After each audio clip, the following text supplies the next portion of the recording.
Malangga, mayong gabi sa atong tanan. Nagawa ko ng pizza. Di ba?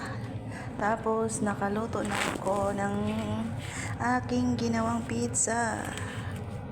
Yun. Ayun. Pak, init. Ang hirap ng buhay kusinera. Ako'y nagluluto ng pizza. Pwede nang pangbenta pag nasa Pilipinas.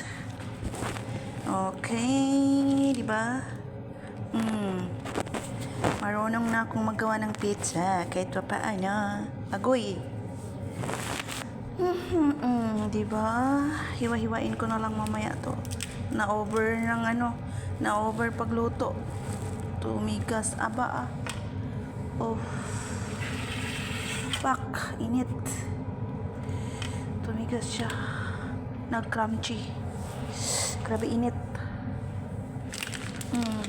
Maura to bye.